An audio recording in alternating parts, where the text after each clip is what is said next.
Assalamu alaikum class. Today we are going to discuss our next chapter. और आज जो इस हमारे नेक्स्ट चैप्टर का जो लेक्चर है, lecture number first, that is introduction to cell. तो इस लेक्चर को समझने के लिए let's move to this slide. सबसे पहले मैंने आप लोगों के सामने आउटलाइंस ड्रा की है, जिसके अंदर आउटलाइन नंबर 1 हमारे पास जो है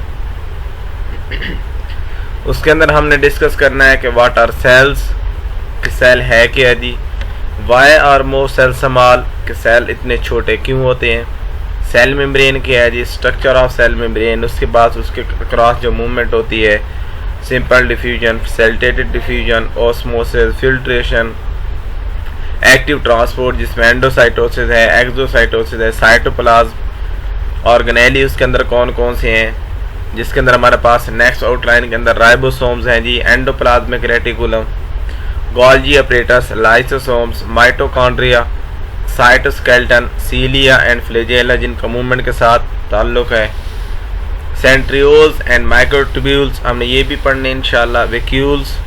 उसके बाद आउटलाइन नंबर 3 में हमने पढ़ना है जी न्यूक्लियस, क्रोमोसोम्स, टिश्यूज हमने पढ़ने हैं जिसमें epithelial, connective, muscle tissue, nervous tissue और organ and organ system and भी इंशाल्लाह हम पढ़ेंगे। तो आज हम पढ़ने जा रहे हैं जी तो सबसे पहले चले इसके कंसेप्ट को भी देख लें कि इस चैप्टर को पढ़ने के बाद आपके जो कंसेप्ट हैं और आप कितने काबिल हो जाएंगे कि आपको ये चीज़ समझ आई है या नहीं है। तो सबसे पहले जब ये चैप्टर एंड होगा हमारा जो cells, tissue, organ and organ system of animals है, तो इसके बाद आपको सेल्स के बारे में पता चलेगा कि सेल एक बेसिक यूनिट ऑफ ऑर्गेनाइजेशन है। यूकैरियोट सेल के बारे में आपको पता चलेगा कि उसके अंदर काफ़ी सारे ऑर्गेनेलीज होते हैं, मेम्ब्रेन बाउंडेड ऑर्गेनेलीज। इस तरह स्ट्रक्चर और फंक्शन के बारे में पता चलेगा कि हर सेल एक अपना रोल प्ले कर रहा है जी। सारे सेल्स मिल के जो कि डिफरेंट किस्म के हैं वो टिश्यूज़ बनाते हैं, फिर टिश्यूज़ मिल के ऑर्गन बनाते हैं, ऑर्गन मिल के ऑर्गन सिस्टम बनाते हैं। तो ये सारी चीज़ें आप इंशाल्लाह इस चैप्टर के अंदर डिस्कस करेंगे। उसके बाद नेक्स्ट है जी because all animal are made of cell, this cell is fundamental to an understanding of zoology as a atom, यानी कि सेल इतना ज़रूरी है बायोलॉजी को समझने के लिए, ज़ूलॉजी को समझने के लिए, जितना केमिस्ट्री को समझने के लिए एटम ज़रूरी है। जितना केमिस्ट्री के लिए एटम ज़रूरी है, इसी तरह ज़ूलॉजी के लिए सेल्स यानी कि हर लिविंग ऑर्गेनिज्म के लिए सेल्स का होना ज़रूरी है। In the hierarchy of biological organization the cell is the simplest organization of matter, यानी कि सेल एक सिंपलेस्ट ऑर्गेनाइजेशन है मैटर की जी। An animal has a body compose of many kinds of special, trillions of cell से एक animal की body compose होती है। A division of labor among cells allows specialization into higher level of organization, यानी जो हम डिवीजन बना लेते हैं कि सेल उसके अंदर ऑर्गेनेलीज, फिर टिश्यूज़, सेल्स मिलके फिर टिश्यूज़ बनाते हैं, टिश्यू मिलके फिर ऑर्गन, ऑर्गन मिलके ऑर्गन सिस्टम। अब ये जो हमने डिवीजन बना ली है ऐसे है कि जैसे एक ऑफिस है बहुत बड़ा और उसके अंदर हमने टीम रखी हुई है। तो ये सारे अब एक टिश्यू है तो अब हर टिश्यू स्पेसिफिक काम करेगा, इससे अच्छी तरह काम होंगे। फिर उनका एक कंट्रोल सेंटर ऑर्गन होगा, फिर ऑर्गन का control centre organ system.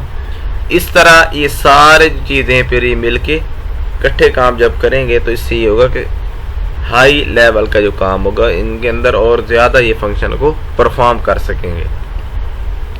Yet everything that an animal does is ultimately happening, यानी कि कोई भी एनिमल सेल के अंदर चीज़ अगर हो रही है तो वो सेलुलर लेवल पे होगी, पहले सेल के अंदर होगी, वहाँ की फिर वो मिल के अगर टिश्यू बना रहे थे टिश्यू लेवल पे, अगर वो मिल के ऑर्गन बना रहे थे ऑर्गन लेवल पे।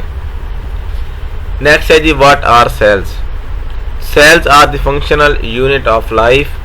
सेल्स हमारी जो ज़िंदगी है, ये मैंने डायग्राम भी ड्रा की हुई है आप लोगों के लिए, उसकी एक फंक्शनल यूनिट है, यानी कि कोई भी काम होना है अगर एक सेल लेवल तक नहीं हो रहा तो वो हमारी बॉडी उसको कभी भी एक्सेप्ट नहीं करती। यानी मैं दूसरे अल्फाज में कहूँ तो पहले काम सेल लेवल पे होगा, फिर टिश्यू, फिर ऑर्गन और फिर organ system. In which all the chemical reactions necessary for the maintenance and reproduction of life takes place. सारे केमिकल रिएक्शन इसी के अंदर होते हैं। कोई भी काम हो रहा हो, चीज़ कैसे आनी है, कैसे बाहर जानी है, एंजाइम्स की वर्किंग सारी सेल्स के अंदर ही हो रही है। Smallest independent unit of life, यानी कि सेल स्मॉलेस्ट हैं, इंडिपेंडेंट आज़ादाना तौर पे एक ज़िंदगी की इकाई हैं जी। Structurally speaking cells are either prokaryote और यूकैरियोट। दो किस्म के सेल्स हैं ऑर्गेनाइजेशन के हवाले से, प्रोकैरियोटिक एंड यूकैरियोटिक। प्रो का मतलब होता है बिफोर, यानी ऐसे सेल्स जिनके अंदर न्यूक्लियस नहीं होता वाज़ेह तौर पे उनको हम प्रोकैरियोट्स कहते हैं, और जिनके अंदर न्यूक्लियस मौजूद होता है उसको हम यूकैरियोट्स कहते हैं। ऑल प्रोकैरियोट्स आगे वो लिखा हुआ है कि बिफोर न्यूक्लियस, यानी कि न्यूक्लियस से पहले वाले। और इंडिपेंडेंट सिंगल सेल ऑर्गेनिज्म जैसे बैक्टीरिया वगैरह है, ये आपने क्लास फर्स्ट ईयर के अंदर भी चैप्टर जो 6 है वो किंगडम प्रोकैरियोटी है, bacteria. The word prokaryote describe cells in which DNA is localised in a region but is not bounded by membrane, यानी डीएनए है तो सही मौजूद है सेंटर के अंदर, लेकिन वो मेम्ब्रेन बाउंडेड नहीं, तो यानी हम उसको न्यूक्लियस नहीं कह सकते, न्यूक्लियाइड सिंपल कहेंगे। आगे टेबल के अंदर इनका डिफरेंस भी है, वो भी इंशाल्लाह डिस्कस करेंगे। ऑल यूकैरियोट्स, अब इनके अंदर ट्रू न्यूक्लियस है यूकैरियोट्स के अंदर, जिसमें प्लांट्स, एनिमल्स, फंजाई, इनना प्रोटिस्टा के ऑर्गेनिज्म सारे इसी में आ जाते हैं। Have cells with a membrane bound nucleus containing DNA, यानी इनके सेल्स के अंदर मेम्ब्रेन बाउंड न्यूक्लियस होगा जिसके अंदर डीएनए मौजूद होगा। In addition eukaryotic cell contain many other structure.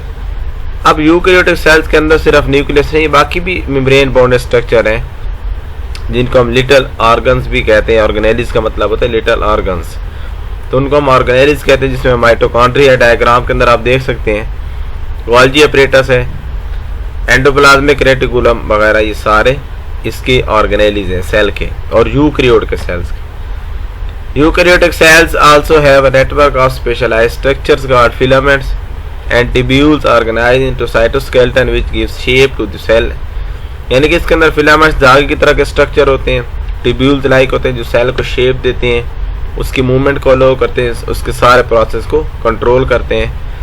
अब कोई भी यूकैरियोटिक सेल है वो 3 हिस्सों पे मुश्तमिल होगा, एक सेल मेम्ब्रेन होगी, एक साइटोप्लाज्म, एक न्यूक्लियस। ये 3 चीज़ों का होना ज़रूरी है। ये जो आप डायग्राम देख रहे हैं इसके अंदर आप ज़रा गौर करें, तो मैंने 3 चीज़ों को सर्कल किया हुआ है। सिंपल अगर मैं बात करूँ तो इनके ऊपर मैंने बाउंड्री लगाई है, तो उसको हम कहते हैं सेल मेम्ब्रेन एक है, राइट साइड पे देखो तो न्यूक्लियस एंड साइटोप्लाज्म। अब इनका हर सेल के अंदर होना ज़रूरी है। उसके बाद नेक्स्ट है जी प्लाज्मा मेम्ब्रेन। अब है क्या जो सेल मेम्ब्रेन हमने बात की, outer most boundary of the cell है, ये सेपरेट करती है किसको जी, internal metabolic events from the environment and allows them to proceed in organized control way, यानी सेल के अंदर कौन सा मटेरियल है, क्या हो रहा है, हर चीज़ को जिस तरह हम घर के बाहर बाउंड्री नहीं बना लेते, सिंपल ये बाउंड्री ऑफ द सेल है, इसने सेल को बाहर के हवाले से सेपरेट करना है। The plasma membrane also has specific receptor. अब इसके ऊपर स्पेसिफिक रिसेप्टर होते हैं जिसके अंदर अगर कोई दूसरे सेल ने आगे इसके साथ मिलना है वो भी उसी रिसेप्टर के थ्रू, कोई सिग्नलिंग होनी है वो भी उसी रिसेप्टर के थ्रू होगी। उसके बाद है जी साइटोप्लाज्म, ये ग्रीक वर्ड कियाटोस से निकला जिसका मतलब है हॉलो वेसल, यानी कि खाली आप कह सकते हैं कोई डब्बा, खाली कह सकते हैं आप कोई tube. The portion of the cell outside the nucleus, अब न्यूक्लियस के बाहर जो लिक्विड वाला पोर्शन है वो सारा cytoplasm. Semifilled portion of the cytoplasm is called cytosol. अब न्यूक्लियस के बाहर तो ऑर्गेनेलिस साथ साथ है, अब साइटोप्लाज्म का वो हिस्सा जहाँ पे ऑर्गेनेलिस नहीं है, खाली है, उसको हम क्या कहेंगे, cytosol. Suspended with in the cytosol are the organelles, के साइटोसोल के अंदर ऑर्गेनेलिस सस्पेंडेड होते हैं। अब न्यूक्लियस क्या है जी, सेल कंट्रोल सेंटर। अब न्यूक्लियस का सेल ये है सेल का कंट्रोल सेंटर जिसके अंदर डीएनए वगैरह पाया जाता है। It contains the chromosome and separated from the cytoplasm bye its own nuclear envelope. इसके बाहर आप देखें तो ज़रा एक न्यूक्लियर इनवेलप आपको नज़र आ रहा होगा, एक मेम्ब्रेन नज़र आ रहा होगी, इससे साइटोप्लाज्म के फ्लूइड से सेपरेट हो जाता है और इसका जो अपना फ्लूइड है वो न्यूक्लियर प्लाज्म कहलाता है। Because cells vary so much in form and function, no typical cell exist, यानी कि हर सेल अपने फंक्शन और फॉर्म के लिहाज से सेपरेट है, कोई भी सेल ये नहीं है कि सारे एक ही काम करेंगे। However to help you learn, यानी कि इसको लर्न करने के लिए मजीद यानी कि नेक्स्ट हम इसके कंपोनेंट्स देख लेते हैं। अब ये हमारे पास कंपोनेंट्स हैं, उसके बाद प्रोकैरियोट और यूकैरियोट सेल्स हैं। सेल वॉल प्रेजेंट होती है प्रोकैरियोट्स के अंदर, लेकिन यूकैरियोट्स में एनिमल में एब्सेंट होती है, फंजाई और प्लांट्स के अंदर मौजूद होती है। सेंट्रियोल माइक्रोट्यूब्यूल या ऑर्गेनाइजिंग सेंटर, इनको हम इंशाल्लाह डिटेल के साथ आगे भी डिस्कस करेंगे।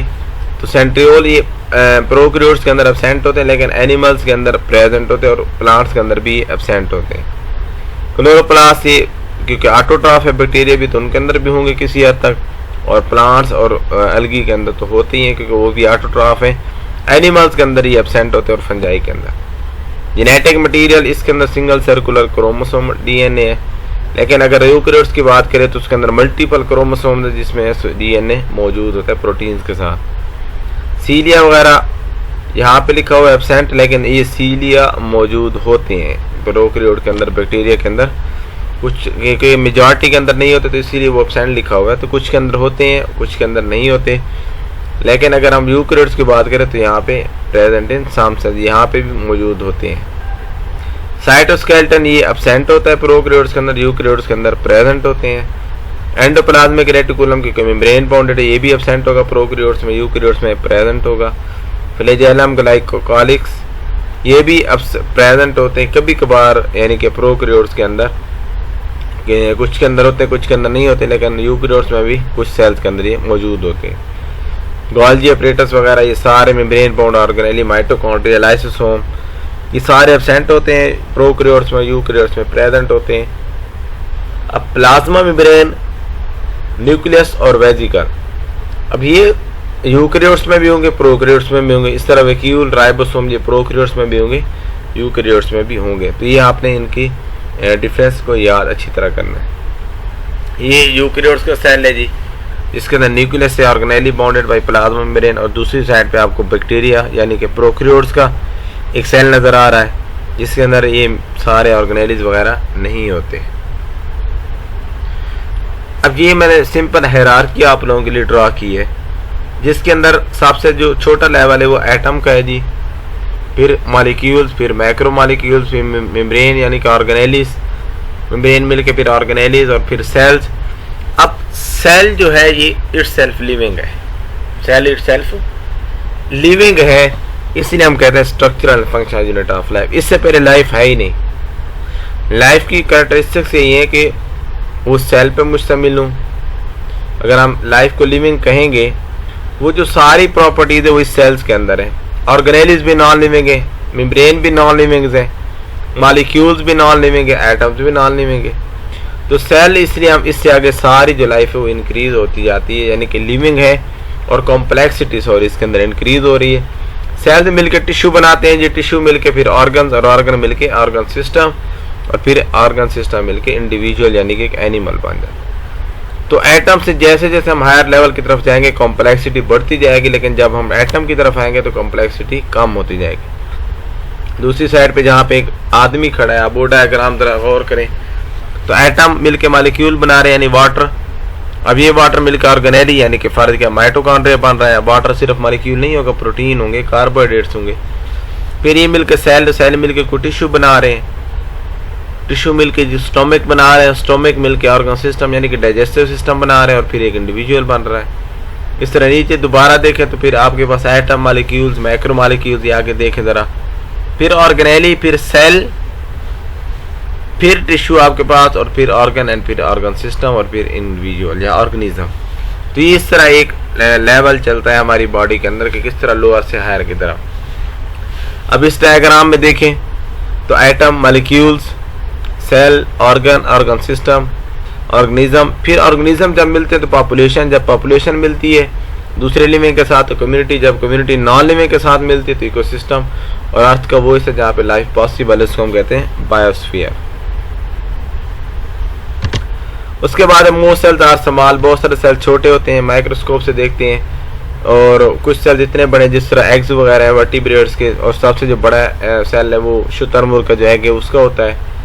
कुछ सेल्स लेंथी है, कुछ शॉर्ट है, जिस तरह मसल सेल्स लेंथी होते हैं, नर्व सेल्स लेंथी होते हैं। स्मॉलेस्ट सेल अब क्यों है, सरफेस एरिया जो है उससे इंक्रीज हो जाता है, यानी आपके पास एक जो रूबिक्स क्यूब है, एक वो है बंद है बिल्कुल, और उसके साथ साथ आपके पास दूसरा रूबिक्स क्यूब है जो घूम सकता है, जो ओपन है। तो जो ओपन है उसका सरफेस एरिया ज़्यादा होगा, जो बंद है उसका सरफेस एरिया कम होगा।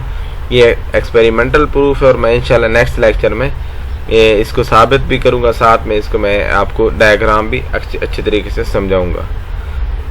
वॉल्यूम भी इससे क्या होता है कि वॉल्यूम जो है वो सेल के हवाले से यानी कि आप कह सकते हैं कि एक लिमिटेड हो जाता है सेल साइज के हवाले से। किस तरह जी कि एक बड़ा ऑफिस है, उसके अंदर एक ही बंदा काम कर रहा है तो वो उसके लिए थोड़ा मुश्किल होगा उसको संभालना, सारे काम करना। अब उसी के अंदर फर्क है 1000 मुलाजिम काम कर रहा है, उसको मैनेज करना थोड़ा ईजी हो जाएगा, क्योंकि अब इतने बड़े ऑफिस में उसने अपनी लेबर रख ली। इस तरह शहर के जो ऑर्गेनाइज हैं ये लेबर हैं, सेल्स ने जब भी यानी कि कोई काम करना तो वो इन्हीं से करवाता है। अब न्यूट्रिएंट्स का आना, वेस्ट प्रोडक्ट का निकलना, ये सारी चीज़ें डिपेंड करती हैं कि volume and surface area ratio पे। उसके बाद ये डायग्राम देखें तो आपके पास एक सेल छोटा है जिसका रेडियस 1 सेंटीमीटर है, दूसरा सेल उससे बड़ा है उसका 2 सेंटीमीटर, तीसरा सेल उससे बड़ा है 4 सेंटीमीटर। लेकिन जब आप surface area to volume ratio देखेंगे तो छोटे सेल की ज़्यादा है, बड़े की कम है। तो ये वजह है कि सेल छोटा होना ये बॉडी के लिए फ़ायदेमंद है, बजाय इसके कि सेल बड़ा हो या लेंथी हो। एक लिमिट के अंदर वो तो ठीक है शुतुरमुर्ग के अंदर, क्योंकि एक्स के अंदर खुराक ने स्टोर होना है, तो नॉर्मल जो बॉडी के सेल्स हैं उनको छोटा या एक लिमिट के अंदर होना ज़रूरी है। उसके बाद यहाँ पे देखें तो एटम 0.1 नैनोमीटर इसका साइज़ होता है जी। उसके बाद आपके पास मालिक्यूल्स वगैरह आ जाते हैं 1 नैनोमीटर, फिर आपके पास ऑर्गेनेलिज आ जाते हैं जी, और यूनिसेलुलर ऑर्गेनिज्म का जो साइज़ है वो 1 माइक्रोमीटर तक, यानी बैक्टीरिया की डायग्राम है। फिर आपके पास 10 माइक्रोमीटर तक यानी कि ये प्लांट्स और एनिमल सेल भी दिखना शुरू हो जाते हैं, और 100 जो माइक्रोमीटर है उससे आगे जो बड़े सेल्स हैं वो आपको यानी दिखाई देते हैं, जिनका नाम है शुतुरमुर्ग है, चिकन एग है जी। तो ये सारे अब आप अगर 1 से लेके 0.1 से लेके 100 तक तो आपको ये इलेक्ट्रॉन माइक्रोस्कोप यूज़ करनी पड़ेगी, उसके बगैर तो नज़र नहीं आएगा।